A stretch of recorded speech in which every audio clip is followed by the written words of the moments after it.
सबिंदु सिंधु सुस्खलतरंगभंगरंजितं द्विषस्तु पापजातजातकारिवारि संयुतं कृतान्तदूतकालभूतभीतिहारि वरमदे त्वदीयपादपङ्कजं नमामि देवि नर्मदे। नमामि देवि नर्मदे, नमामि मातु नर्मदे, त्वदीयपादपङ्कजं नमामि देवि नर्मदे। ॐ नमो श्री आद्या वेदप्रतिपाद्या जय जय स्वसंवेद्या आत्मरूपा। सर्वांना नमस्कार। नर्मदे हर, नर्मदे हर, नर्मदे हर। आपण शेवटची कथा पाहिली होती, तर त्या कथेमध्ये त्या कथेचं नाव आहे ते म्हणजे गर्दभी तीर्थ वर्णन। गर्दभी तीर्थ वर्णन। तर ह्या कथेमध्ये दोन गोष्टी सांगितल्यात, ते म्हणजे ह्या कथेमध्ये राजाने दान देऊ केलं ब्राह्मणांना, ऋषीमुनींना। तर त्यातील केवळ 2 ऋषीमुनी आहेत, तर त्यांनी दान स्वीकारले नाही आणि त्यांनी सांगितलं की उत्तम व्रतधारी सर्व मुनी राजाचे दान घेणारे नसतात, असं हे बादरायण आणि शाकट ह्या दोन ऋषींनी, वृद्ध ऋषींनी दान घेण्यासंदर्भात आपलं मत व्यक्त केलं की उत्तम व्रतधारी सर्व मुनी राजाचे दान घेणारे नसतात, आणि त्यांनी दान घेतलं नाही आणि बाकी सर्वांनी दान घेतलं। आणि हे बादरायण आणि शाकट हे 2 वृद्ध ऋषी सोडून ज्यांनी ज्यांनी दान घेतलं होतं, तर ते दान घेतल्यानंतर त्या मुनी ऋषींच्या अंतरी रजोगुण जागृत झाला आणि ते रजोगुणी वागू लागले, आणि असं वागल्यामुळे त्यांची गती ते अधोगतीस गेलेले आहेत आणि त्यांना श्वान योनी प्राप्त झालेली आहे। तर हे ह्या कथेमध्ये एक भाग ह्या कथेचा सांगितला। आणि त्यानंतर कालांतराने बादरायण आणि शाकट हे दोन्ही जेव्हा भगवंताला वरदान मागतात, तर त्यावेळेला हे सर्व मुनी त्यातनं ह्या त्यांच्या श्वान योनीतून मुक्त होतात। तर असं हे आहे। तर ही एक घटना बघितली की आपण इथे या घटनेच्या आधारे त्यांनी सांगितलेलं आहे की एकच मिनिट हा।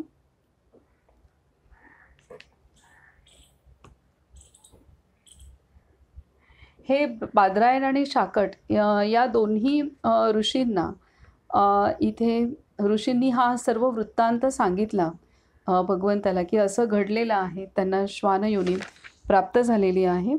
आणि त्यानंतर त्यांनी सांगितलं की इथे सांगितलेलं आहे की ब्रह्मदेवांनी सांगितलं की देवांचे द्रव्यहरणाचे दुष्कृत्य केल्यामुळे स्वर्ग मिळत नाही। दैत्यांकडूनही जे उल्लंघन अशक्य आहे ते देवद्रव्यावर जीविका करणारा शूद्र मनुष्य कसे करू शकतो, त्यांचे घोर नरकात अधःपतन अवश्य सांगितले जाते। त्यांच्या पापाचे निराकरण लोकपावरणी श्री नर्मदाच करते, हे शास्त्रात सांगितले आहे। श्री नर्मदा स्नान करून व श्री महादेवाचे पूजन करून सर्व पापातून मुक्ती मिळते, हे सत्य आहे। तर ह्या अशा पद्धतीने पुन्हा नर्मदा तटाचा आश्रय घेतल्यानंतर जे पूर्वजन्मामध्ये ऋषी होते, मुनी होते, त्या सर्वांनी नर्मदा तटाचा आश्रय घेतला आणि ते पापरहित झालेले आहेत। तर ही कथा सांगते की अशा पद्धतीने दान घेऊन त्याचा विनियोग योग्य केला पाहिजे, अन्यथा आपली पुढील जन्मामध्ये आपल्याला मनुष्य योनी प्राप्त होत नाही, हे ह्या कथेच्या आधारे आणि ह्या उदाहरणाच्या आधारे या अध्यायात सांगितलं आहे। आणि दुसरं म्हणजे दुसरा घटना अशी सांगितलेली आहे की जे ऋषी होते तर त्यांच्या पत्नीशी सुद्धा हरिकेश यांनी हरिकेश यांनी व्यभिचार केला होता आणि त्यामुळे ऋषीपत्नी आणि हरिकेश या दोघांनाही गर्दभ योनी प्राप्त झालेली होती. तर त्या गर्दभ योनीतून पण सुटका होण्यासाठी नर्मदा तटाचा आश्रय घेतल्यानंतरच त्यांची सुटका झाली. तर त्यावेळेला त्यांनी इथे उपदेश केलेला आहे की जेव्हा ते गर्दभ योनी प्राप्त झाल्यानंतर त्यानंतर आपल्या आपल्या कर्माच्या गतीसाठी ते सर्वत्र तीर्थयात्रा करू लागतात आणि शेवटी त्यांना ते पुन्हा त्या ऋषींकडे येतात आणि तेव्हा ते ऋषी सांगतायत, ते ऋषी काय सांगतायत की गर्दभ रूप हरिकेशला हवीरधान राजश्री वदले. आता हे हवीरधानच आहेत राजश्री की ज्यांच्या पत्नीसोबत ह्या ऋषी हरिकेशने व्यभिचार केला होता. तर ते ह्या राजश्रीकडेच म्हणजे हवीरदान ऋषींकडेच आश्रयाला येतात आणि शरण येतात आणि त्यांना त्यांना मार्ग विचारतात की आम्ही कसं मुक्त होऊ. तर तेव्हा ते सांगतात की काय सांगतात की त्या गर्दभरूप हरिकेशला हवीरधान राजश्री बदले, स्वकर्माने तुला गर्दभ शरीर लाभले, कर्म करणाऱ्यास शुभ अशुभ फल अवश्य प्राप्त होते, याबाबत शंकाच नाही. कर्म करणाऱ्यास शुभ अशुभ फल प्राप्त होते याबाबत शंकाच नाही. हे ब्राह्मण, कर्मफल इंद्रदेवासहित देवांनाही माहीत नसते. कर्मगती अति गहन आहे. यास्तव हे ब्राह्मण, तुझा कोणत्याही प्रकारे दोष नाही. परंतु पूर्व संचितानुसार तू हे कर्म केलेस, तेव्हा या गर्दभीसहित श्री नर्मदा तटावर तू अग्निप्रवेश कर. तिथे श्री महादेवाकडून वर प्राप्त झाल्यावर तुला उत्तम गती प्राप्त होईल. या प्रकारे सांगितल्यावर हरिकेश त्या गर्दभीसहित श्री नर्मदा तटावर गेले. लाकडे जमवून त्यांनी अग्निप्रवेश केला. श्री नर्मदात स्नान करताना जलस्पर्श झाला. तत्क्षणी त्या दोघांना दिव्य शरीर प्राप्त झाले. तर इथे त्यांनी देवर्षी जे आहेत त्यांनी हवीरदान यांनी खूप राजश्री हवीरदान यांनी खूप महत्त्वाचा संदेश दिलेला आहे कर्मगती संदर्भात. तो आपण पुन्हा वाचू की स्वकर्माने तुला गर्दभ शरीर लाभले, स्वकर्माने तुला गर्दभ शरीर लाभले, कर्म करणाऱ्यास शुभ अशुभ फल अवश्य प्राप्त होते, याबाबत शंकाच नाही. हे ब्राह्मण, कर्मफल इंद्रदेवासहित देवांनाही माहीत नसते. कर्मगती अति गहन आहे. यास्तव हे ब्राह्मण, तुझा कोणत्याही प्रकारे दोष नाही. परंतु पूर्व संचितानुसार तू हे कर्म केलेस, तेव्हा या गर्दभीसहित श्री नर्मदा तटावर तू अग्निप्रवेश कर. तिथे श्री महादेवाकडून वर प्राप्त झाल्यावर तुला उत्तम गती प्राप्त होईल. तर आता इथे खूप सुंदर रीतीने राजश्री हवीरदान यांनी संदेश जो दिलेला आहे की जे आपण कर्म करतो त्यामधून त्या कर्मातून शुभ किंवा अशुभ असं दोन प्रकारची फलं आपल्याला प्राप्त होतात. जर ते कर्म आपण भगवंताच्या स्मरणातून केलं आणि आपण ते कर्म पूर्णतः समर्पण भावनेने केलं आणि मी करता नाही भगवंत करता आहे या भावनेने केलं आणि कोणत्याही फलाची आशा आपण धरली नाही, तर तेच कर्म जे आहे ते कर्म अकर्मामध्ये जाते किंवा त्या कर्माचा कोणताही त्या कर्माच्या बंधनात आपण अडकत नाही. ते कर्म पूर्णतः भगवंताला समर्पित होतं किंवा भगवत स्वरूप होतं आणि त्या कर्माची गती केवळ आत्मसाक्षात्कार हीच होते. तर त्यामुळे असं जे कर्म आहे ते आपणाला ते आपणाला पुण्यामध्ये घेऊन जात नाही.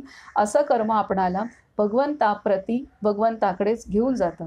परंतु त्या व्यतिरिक्तची जी कर्म आहेत की जिथे आपण मीपणाने जी करतो, मी करता आहे म्हणून करतो, फळाची आशा धरून करतो किंवा काही ना काहीतरी वासनेतनं निर्माण झालेली असतात आणि मी हे करत आहे ही वासना, काहीतरी प्राप्तीची वासना, ह्यातून जी कर्म निर्माण होतात, कर्म केली जातात, तर ती कर्म आपणाला मग ती कर्म कोणत्याही प्रकारची असतील तरीसुद्धा मग ते पुण्यकर्म असो किंवा काही पापकर्म असो, श्रेष्ठ कनिष्ठ कोणतंही कर्म असेल तरी त्यातनं आपणाला शुभ आणि अशुभ फलं हे 2 प्रकारची फलं आपणाला प्राप्त होत असतात आणि त्या फळांना आपणाला भोगावं लागतं.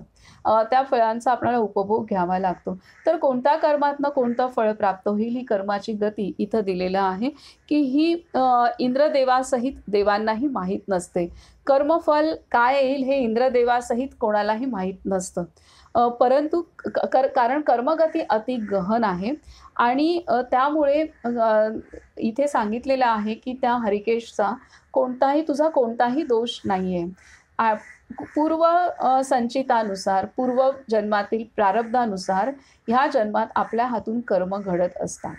ही गोष्ट आहे. त्यामुळे आज जे पण काही कर्म आपल्याकडून घडतं, मग जे आपण बोलतो, जे आपण शरीराने कर्म करतो, जे आपण विचार करतो, अ, प्रत्यक्ष कृती आपण जी करतो, ती प्रत्यक्ष कृती ह्या जन्मात आपण करत असलो तरीसुद्धा ह्या तील आजची जी कर्म आहेत त्याचा आधार हा प्रारब्धामध्ये असतो, त्याचा आधार हा संचित कर्मामध्ये असतो आणि त्यानुसार आपण वर्तमान कर्म करत असतो. आपल्याला मुभा असते, की आपण ते योग्य रीतीने करण्याची मुभा असते.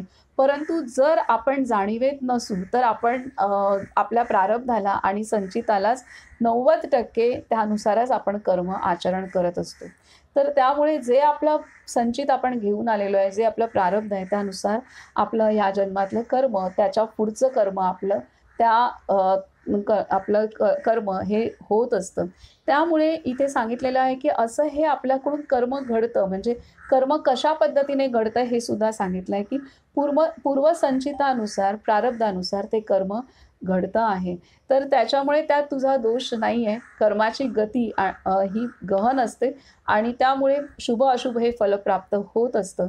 त्यामुळे हे आधीच करून आलेलं आहे, त्यामुळे आत्ता हे घडतंय. बाण आधीच सुटलेला आहे आधीच्या जन्मात किंवा आधीच्या कर्मामध्ये. त्यामुळे त्याला आपण परत नाही घेऊ शकत जोपर्यंत आपल्याला आत्मज्ञान होत नाही तोपर्यंत. तर त्यामुळे ते झाल्यानंतरही अनेक चुका आपल्या होत असतात. ते हे चालूच आहे.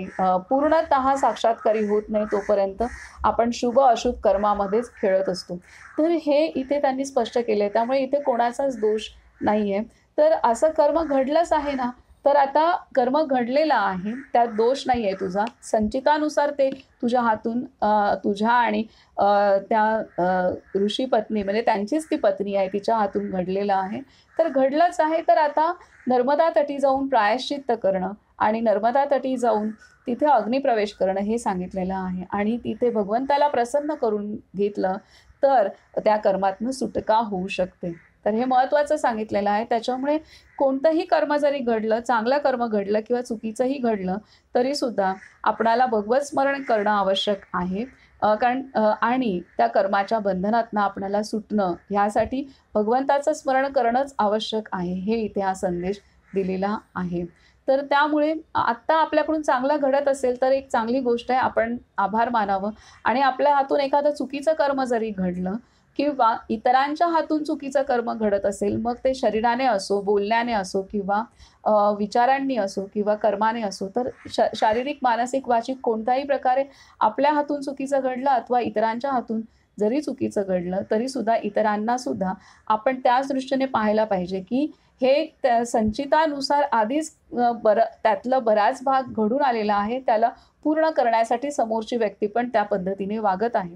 तर हे आपण समजलो तर आपण इतरांना सुद्धा आपण निर्दोष पाहू शकतो. त्याचप्रकारे आपल्या हातून जर असं कर्म घडलेलं आहे शारीरिक, मानसिक, वाचिक पद्धतीने चुकीचं, तर आपण त्याच्यासाठी स्वतः ते स्वीकारलं पाहिजे, की हे माझ्याकडून घडलेलं आहे आणि त्याचं आपण प्रायश्चित्त, त्यातून आपण सुटका होण्यासाठी आपण साधन, आपण भगवत स्मरण, मग आपण कोणत्याही पद्धतीने मग नवविधा भक्तीपैकी कोणतेही आपणाला जे आवडतं त्या पद्धतीने आपण आपलं चित्त शुद्ध करण्यासाठी प्रयत्न केलं पाहिजे आणि भगवत कृपा प्राप्त करून घेतली पाहिजे, गुरुकृपा प्राप्त करून घेतली पाहिजे. हे इथे आहे.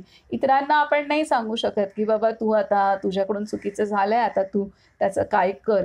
कारण ते अनेक मान्य करण्याची अवस्थेत पण नसतात आणि तो आपला अधिकार सुद्धा नाही. परंतु इतरांकडे आपली बघण्याची दृष्टी ही आपण स्वच्छ नक्कीच ठेवू शकतो. ह्या जे राजश्री हवीरदान यांनी जो हरिकेशला संदेश दिलेला आहे तोच आपल्या सर्वांसाठी पण इथे लागू पडतो. कारण इंद्रदेवांना सुद्धाही हे कर्मफल काय आहे हे गहन आहे आणि त्यांनाही ते कळू शकत नाही. तर आपण तर फारच सामान्य माणसं आहोत. तर त्याच्यामुळे पूर्वसंचितानुसार घडत असतात आत्ताच्या वर्तमानातली पण घटना, कर्म सर्व काही आपल्या किंवा इतरांच्या हातून. तर हे इथे महत्त्वाचं सांगितलेलं आहे. आता आपण पुढील अध्याय पाहूयात. तर अशा रीतीने हे 2 महत्त्वाचे मुख्य गोष्टी सांगितलेल्या आहेत. एक म्हणजे दान, कोणतीही गोष्ट आपण कोणाकडून स्वीकारली, आपल्याला कोणाकडून प्राप्त होत असेल, आपल्या कष्टाशिवाय सुद्धा आपल्याला प्राप्त होत असेल, तर त्याचा योग्य तो विनियोग करणं हे अत्यंत आवश्यक आहे. जर आपण त्याचा योग्य विनियोग केला नाही, तर आपली योनी पुढील जन्मामध्ये मनुष्य योनी होऊ नाही शकत. तर हेही हे महत्त्वाचा संदेश दिला आणि त्याचप्रकारे आपल्या हातून कोणताही व्यभिचार झाला, तरी त्याची पुढील योनी ही मनुष्य योनी नसते. हेही सांगितलेलं आहे आणि त्यातनं जर मुक्तता प्राप्त करायची असेल, त्या कर्माच्या बंधनातनं जर सुटायचं असेल, तर मात्र आपणाला भगवत स्मरण करण्याशिवाय दुसरा पर्याय नाही. तर हे ह्या कथांच्या माध्यमातून आपणाला लक्षात येतात. नर्मदा तटी जावं म्हणजे तिथे नर्मदा तटी जावं, प्रायश्चित्त घेतो या भावनेने जावं, आपण शरण होऊन जावं, आपण भगवत स्मरणात जावं, हे तिथे अभिप्रेत आहे. तरच तिथून कर्मबंधनातनं आपली सुटका होऊ शकते. आणि कोणताही म्हणजे नर्मदा तट ह्यासाठी सांगितल्यात की अशी भयंकर भयंकर कर्म आहेत आणि मैया ही अमर अविनाशी अशी आहे. तिचं ऊर्जा क्षेत्र अत्यंत प्रभावी आहे आणि त्यामुळे तो तट आपणाला कर्मबंधनातनं लवकर मुक्त करतो. ह्यासाठी त्या तटाचं महात्म्य आहे.